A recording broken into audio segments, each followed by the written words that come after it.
ಎಡಮುಗಿನ ಹೊರಳಿಂದ ಉಸಿರು ಒಳಗೆ ಕೇಳ್ಕೊಳ್ಳಿ. ಅದನ್ನು ಮುಚ್ಚಿ ಬಲಮುಗಿನ ಹೊರಳಿಂದ ಉಸಿರನ್ನು ಹೊರ ಹಾಕ್ಬಿಡಿ. ಮೈಂಡ್ ಕಾನ್ಸಂಟ್ರೇಷನ್ ಇರಬೇಕು. ಬಲಗೈ ಯೂಸ್ ಮಾಡಿ.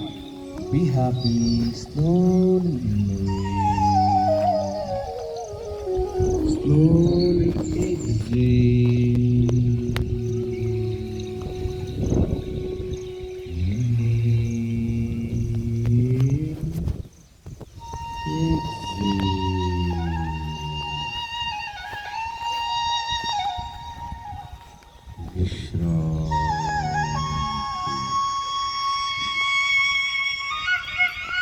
ಯಾವತ್ತೂ ಕೂಡ ಮನಸ್ಸು ಏಕಾಗ್ರತೆಯಲ್ಲಿರಲಿ. ಯೋಗದ ಕಡೆಗೆ ಮಾತ್ರ ಮನಸ್ಸನ್ನು ಕೇಂದ್ರೀಕರಣ ಮಾಡ್ಕೊಳ್ಳಿ. Very good.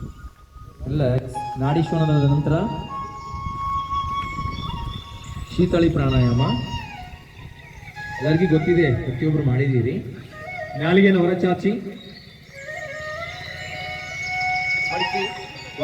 ನಾಲಿಗೆಯನ್ನು ಮಡಚಬೇಕು.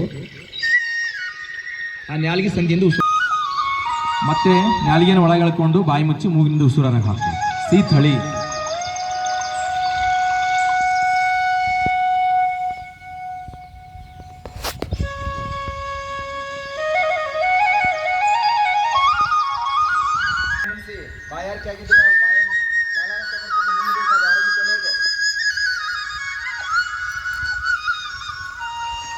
ಎಲ್ಲೋ ಹೊಲಕ್ಕೆ ಹೋಗಿರ್ತೀರಿ, ಕೆಲಸ ಮಾಡಿರ್ತೀರಿ, ದಣುವಾಗಿರ್ತದೆ, ನೀರು ಸಿಗಲ್ಲ.